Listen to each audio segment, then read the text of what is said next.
If you're using MetaTrader 5 and can't find cryptocurrency or Bitcoin, don't worry, it's a very common issue. First, open MetaTrader 5 and look at the Market Watch panel on the left. If you don't see it, tap View and then choose Market Watch. Now, right-click anywhere inside Market Watch and choose Symbols. This is where all available trading instruments are hidden.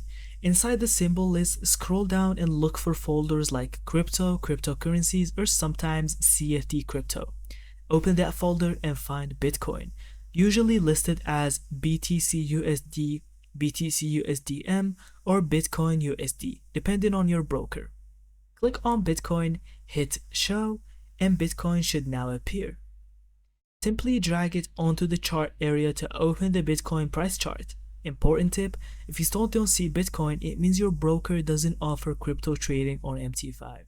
You'll need to switch to a broker that supports it. That's it. Quick, simple, and now you can trade Bitcoin on MetaTrader 5.